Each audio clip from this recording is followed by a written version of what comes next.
एक राजा ने एक बकरा मंगवाया और अपनी राय में अनाउंस कर दिया कि जो भी इस बकरे का पेट भर के इसे खिलाकर मेरे पास लाएगा तो जो मांगेगा उसे दे दिया जाएगा, लेकिन याद रहे पेट भर कर खिलाना है।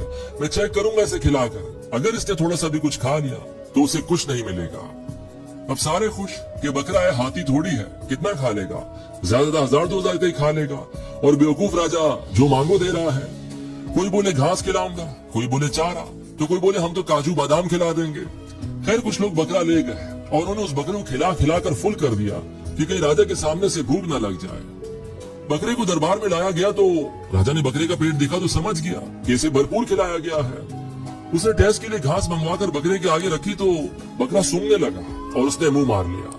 राजा बोला आप फेल हो गए। इसी तरह रोज कोई ना कोई बकरा ले जाता और उसे पेट भर कर खिला कर लाता, चारा, घास, काजू बादाम, दुनिया की अच्छी से अच्छी चीजें खिला कर लाता। लेकिन जब राजा टेस्ट लेता तो बकरा मुंह मार लेता। एक दिन एक बूढ़ा बुजुर्ग गरीब आदमी आया और बोला, राजा अगर आप एक दिन के लिए हमें बकरा दे दें तो हम कर दिखाएंगे। तो लोग हंस पड़े और बोले इसके पास तो खुद खाने के लिए पैसे नहीं है, ये बकरे को क्या खिलाएगा, ये तो बकरा ही लेकर भाग जाएगा। खैर राजा ने उसे इजाजत दे दी और वो बकरा ले गया।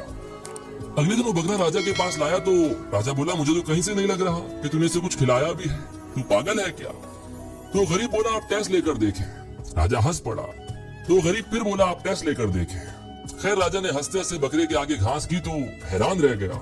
बकरे ने तो मुंह ही मोड़ लिया। काजू बादाम 1000 किस्म के महंगे तरीन में बकरे के आगे डाल दिए, लेकिन बकरे ने सूंघा तक नहीं इस चीज को। राजा बोला जो कोई न कर सका वो तूने कैसे कर दिया। तो बूढ़ा आदमी बोला हम जब इसे यहाँ से लेकर गए तो हमने इसके आगे घास रखी, इसने जैसे ही खाने के लिए मुंह मारा तो हमने इसे एक छड़ी मुंह से लेकर पीठ तक लगाई, फिर थोड़ी देर बाद कुछ आगे किया और फिर एक छड़ी मुंह से लेकर पीठ तक, और ऐसा हमने इसके साथ पूरा दिन किया। उसको ऐसे हिसाब में ले आए कि अब आप इसके आगे कुछ भी रखो ये नहीं खाने वाला, और आते आते भी लगा कर आए हैं एक छड़ी। हम गरीब हैं साहब और ये भूख की मार हम रोज खाते हैं, तो मन पर कंट्रोल करना हमें बहुत अच्छे से आता है। अभी कहानी हर उस इंसान के लिए है जिसका अपने मन पर कंट्रोल नहीं है।